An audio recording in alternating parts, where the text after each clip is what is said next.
Olá, assista a partir de agora o programa TJSC na TV com exclusividade aqui na TV Al. E hoje a jornalista Tata Fronhaus entrevista o juiz Fernando de Castro Faria, diretor de Recursos Humanos na Associação dos Magistrados Catarinenses, que fala a respeito de um assunto bastante delicado no âmbito do judiciário, os direitos humanos. Acompanhe. Independente da raça, opção sexual e até religião, todos nós temos direitos e que são assegurados pela Constituição. Mas será que na prática isso realmente vale? E quais são os desafios para quem trabalha com esses direitos? Sobre essas e outras questões eu converso agora com o juiz Fernando de Castro Farias. Doutor Fernando, no geral, a grande maioria das pessoas tem noção do que sejam os direitos humanos? Me parece que no senso comum, para a maioria, essa ideia ainda não está bem assimilada, né, do que sejam os direitos humanos. É importante relembrar um pouco da história das conquistas dos direitos humanos, para a gente poder falar um pouco, abrir um pouco essa questão, essa temática, né? Então, assim, em resumo, após os horrores da Segunda Guerra Mundial, os países, os estados se reuniram, inicialmente em São Francisco, nos Estados Unidos, né? E depois, isso em 1945, logo após o fim da guerra. Em 1948 vem a Declaração Universal dos Direitos do Homem, ou Declaração Universal dos Direitos Humanos, e traz para o direito escrito, o direito positivado, as grandes questões que a humanidade gostaria que estivessem regulamentadas em leis.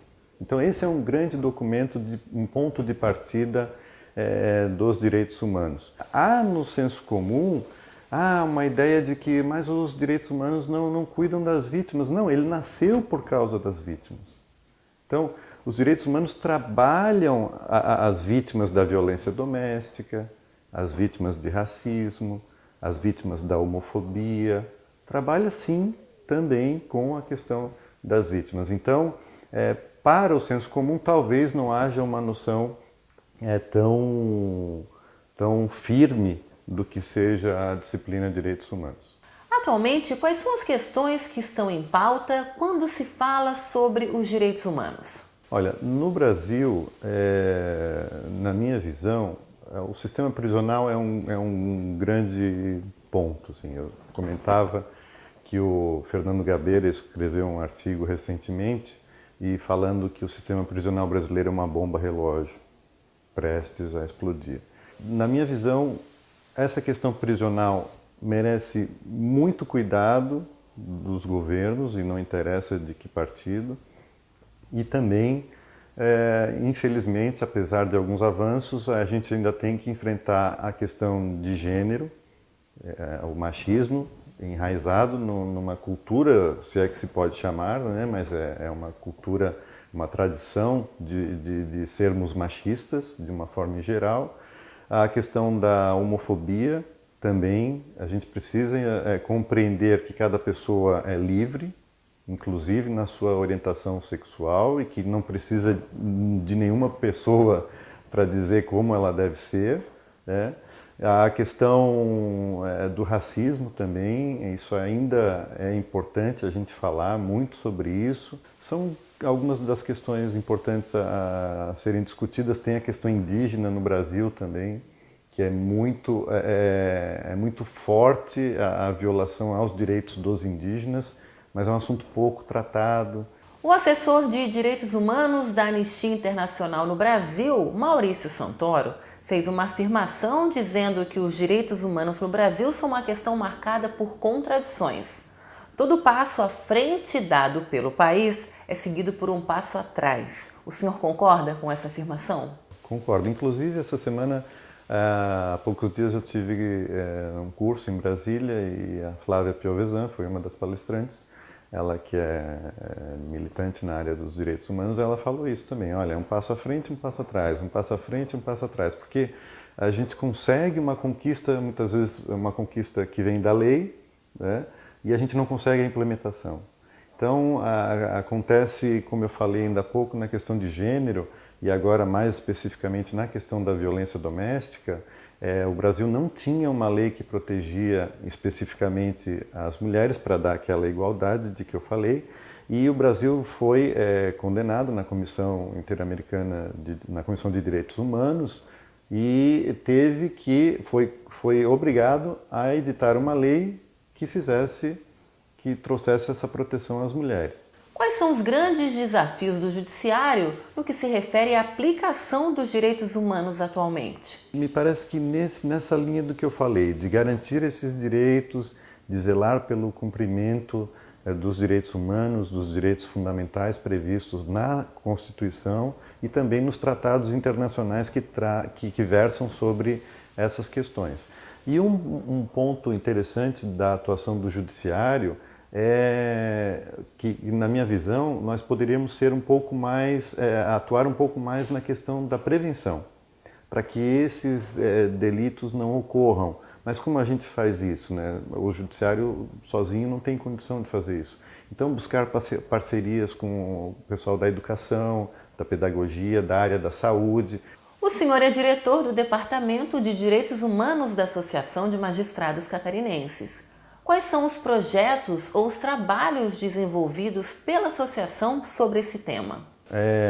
Eu estou há algum tempo, tenho um colega, o Rodrigo Coelho, que trabalha comigo também na comissão, e o nosso trabalho tem sido esse, de realizar eventos, né, e de tentar difundir essa cultura de respeito aos direitos humanos, e nessa condição de diretor aqui da MC, eu também integro a Comissão de Direitos Humanos da AMB, em Brasília, e lá nós temos uma série de trabalhos de prevenção à tortura, enfim, de várias frentes de trabalho que são realizadas lá.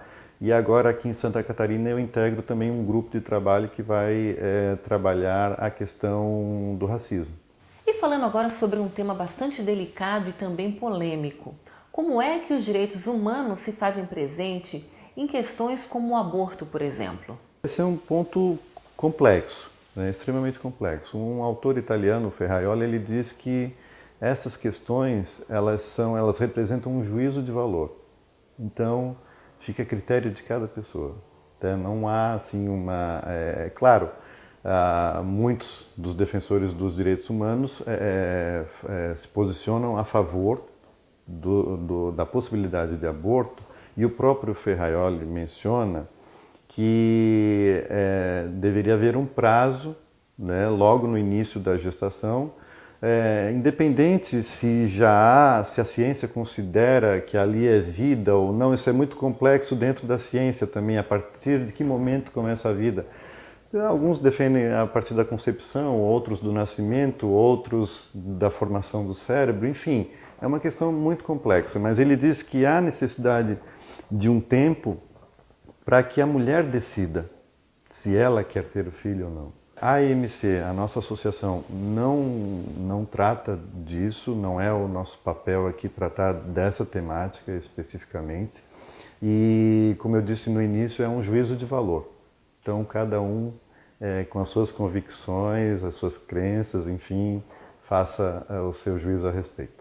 E falando agora sobre a população carcerária, há uma interferência dos direitos humanos no que se refere à segurança e ao bem-estar dessas pessoas? Nós temos que ter em mente o seguinte, a sanção a quem comete um crime, e isso eu não estou falando de quem ainda nem foi julgado, porque nós temos um grande número de pessoas que sequer têm uma sentença.